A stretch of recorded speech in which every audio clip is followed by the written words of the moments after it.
standing up to us?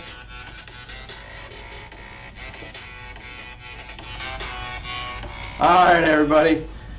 Chris and Caleb team live here. So, Cool. yeah, so we got Ducky or Derek Ryan here with us. And we are going to go over the 5 winning strategies for buyers in the current market. So he just walked in, literally. Talk about live. He was. If you heard that, he was stuck behind a tractor. So On 113. Don't do it. So good news is we've got more than 5 winning strategies. Yeah, we lied. We talked about it. Right. So we're going to tag team this and kind of go through. We've got an overall list, and I'm pretty excited about what we're going to go through because there's a lot of stuff that we know, having a lot of experience in this market. So just a quick note. So Chris and Caleb team, our mission is to dramatically impact lives through real estate. So that means that with everybody we work with, everybody that works for us, and the communities we're involved in, we want to do something dramatic and change lives in a major way. And so it's what we're all about doing here with our business. And so with that said, let's start off with again. If you have questions, please comment. I'm going to pull it up towards the end of what we're going to talk about, and we'll go ahead and take a look at what you guys are asking. I hear I may have a few hecklers today. That's okay. I'm okay with that, yeah, personally. So anyway, let's get into the first one. So I think the first thing you want to do, and this is going to sound a little bit self-serving, but it really isn't, trust me, is you need to hire the very best agent you can find. That's going to make a huge difference because the market that we're in right now goes very, very quickly. And if you don't have an agent who knows the market, you're going to lose out time and time and time again. So why don't you tell us a little bit about what kind of makes up a good agent, at least in your opinion? Yeah, I appreciate that. So I know personally I've sat down with lots of different buyers who say, how do we know you're a good agent? How do we know that you are the kind of person we should work with? So, well, don't take my word for it. Go out and interview some agents. You choose. You know, it's your you choose. Hi, Dana. By the way, sorry. Who's it? Dana Podgorski. Oh, okay. Yeah, you choose. Honestly, it's you find somebody that works best for you.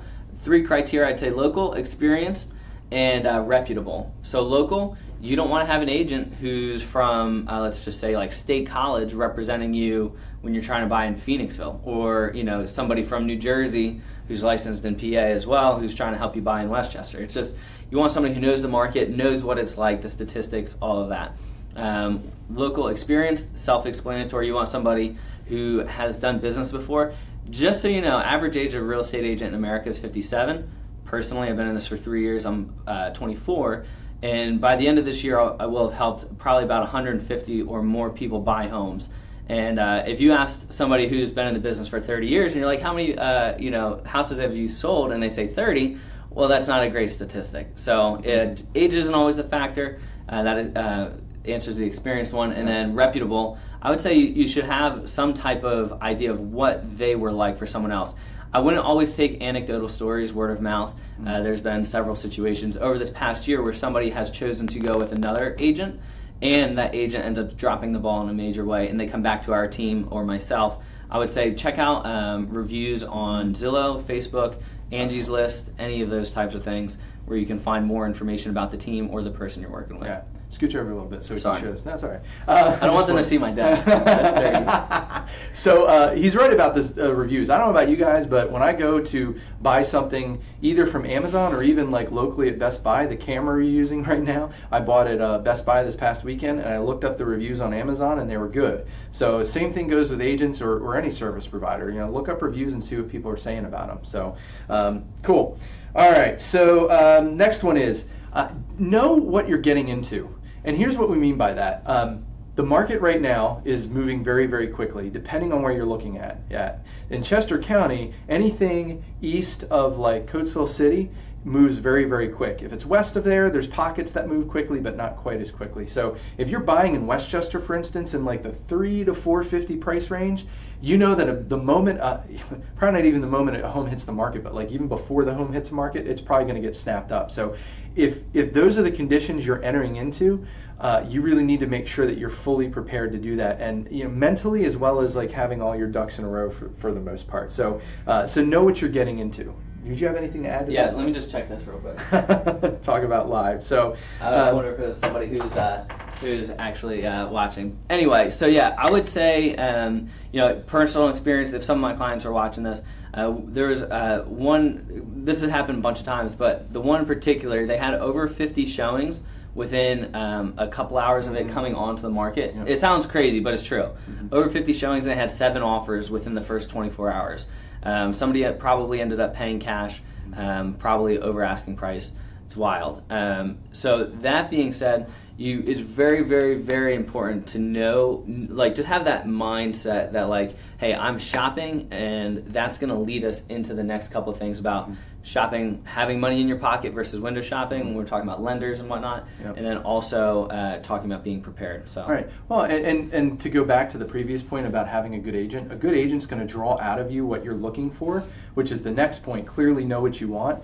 I've had so many people in the past 11 years that I've been doing this say to me, Chris, we want to see 30 or 40 homes. And I'm like, well, that's great. I'll do that. However, you're wasting your time, and in this market, that's not going to work. Right. Because by the time you circle back around and see, the first couple that maybe you loved, they're going to be gone. And so you really need to clearly understand what you want, and that's the third point, is to understand what you want. If you don't have a clear target to hit, how are you going to hit it? And having an agent that's going to ask you the right questions to draw that out, to start off with a buyer consultation at their office, is really the best way to do that.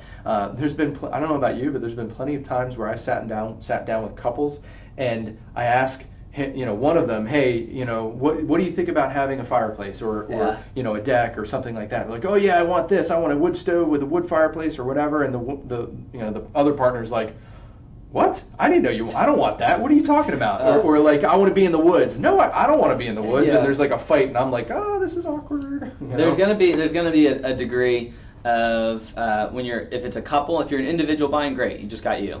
If it's a couple, there's going to be a piece of it where, for all that's holy, please have a conversation before you start looking for homes to figure out what are your top 5 must-haves together, so that we can help you find those top 5 must-haves. If you're not agreeing on anything, there's not a house in the world that I could show you that would help you buy something if you're not on the same page. Yeah. And then to the point he made about seeing a ton of houses, I've had people say, hey, I'm a shopper, I can't buy until the fall, but I have a ton of houses I want to see. It's like, okay, well, A, they're not going to be available by the time you're ready to buy. B, if you just want to go out and start shooting from the hip, seeing a bunch of houses, that's not always the most helpful thing. It's kind of like shooting a shotgun. You have a huge scattered view of something, as opposed to shooting like a sniper, where it's just you have a very direct decision, you have a very pointed search.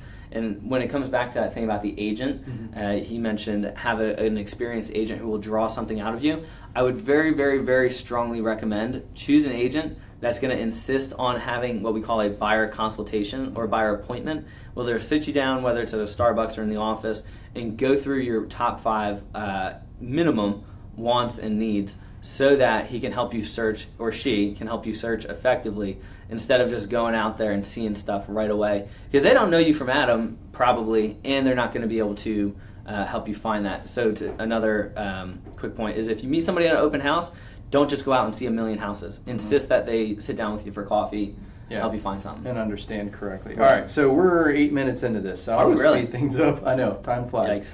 All right, this will be good. Trust me, hang in a little longer. We're going to get through these. Be prepared to make a quick offer. Be prepared and able, which means figure your financing out. Know everything about what kind of financing, FHA, conventional, USDA, how much of a down payment, all that stuff. Know the budget you're searching for. So the difference between a home in Westchester at $300,000 and a home in Coatesville at $300,000 are very different because of the taxes. So know your budget. Know where you need to be at and whether this home that you're going to see is going to fit it or not. When it comes to choosing the financing, be pre-approved. Yes. That means the lender has seen your bank stubs, pay stubs, you run your credit, and you're good to go. Knows what kind of asset savings and stuff you have.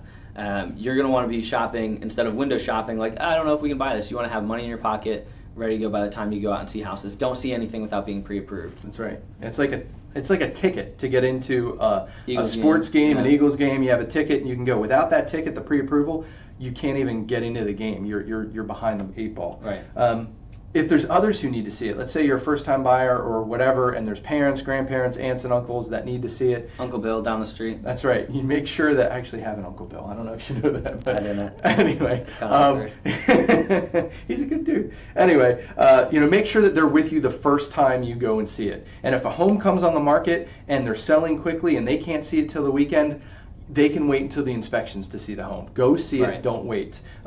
Talk to us about Uncle Bill down the street, like if he's, wants to help with inspections. So oftentimes I find a lot of people where they say, well, my dad said I need to be aware of this, or my uncle said I need to be aware of that, or my grandparents bought a house in the 40s and they said I have to be aware of a couple things. So the market is fast, it's rapidly changing, especially even as recent as October of 2015. Mm-hmm. New regulation went out nationwide with real estate called TRID, T-I-R-D.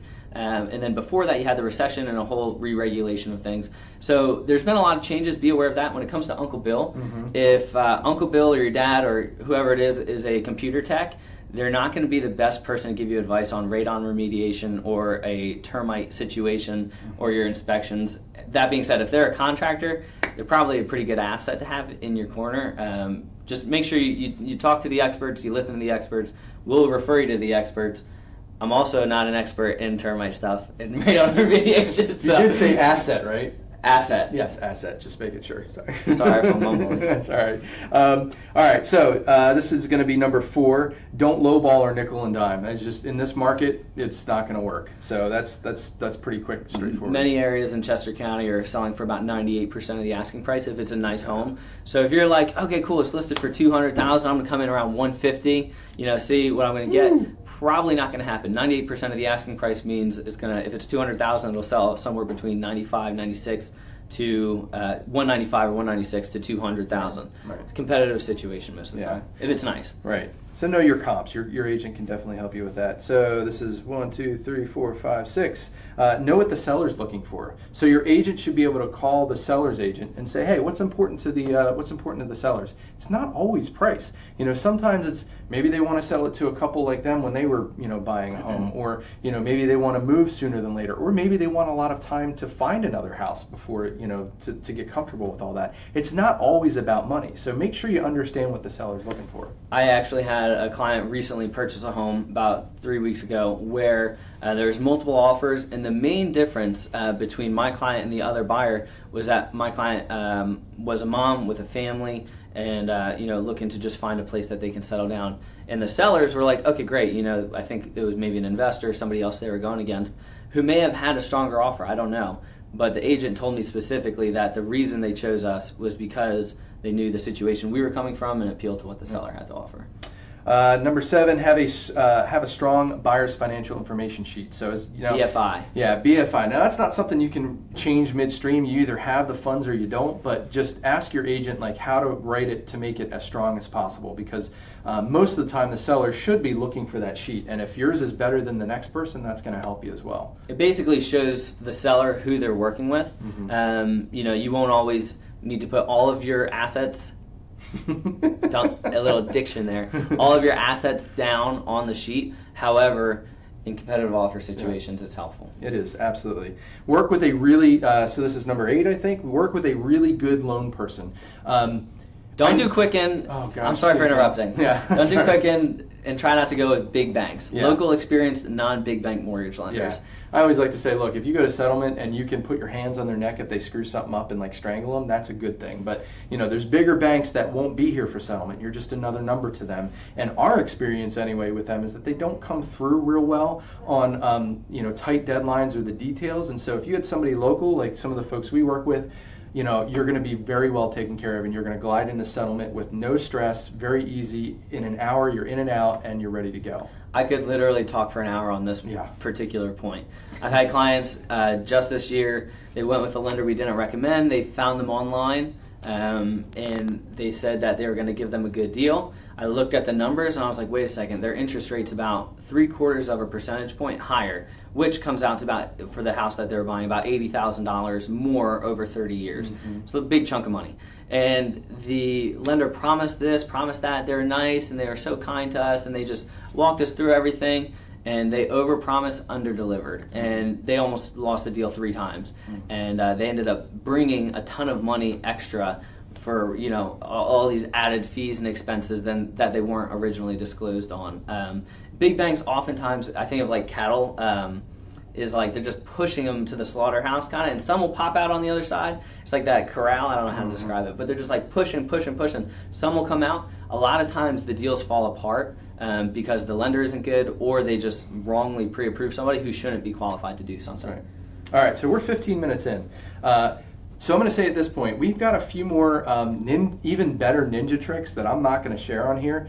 If you are in the market to buy a home, or you're thinking about buying sometime soon, or you know somebody that is, have them reach out to us. I'd be happy to share. I'd be happy to share some of those ninja secrets that we use. That very seriously. I don't know what a ninja secret is. Yeah. Well, I guess it's maybe that next level.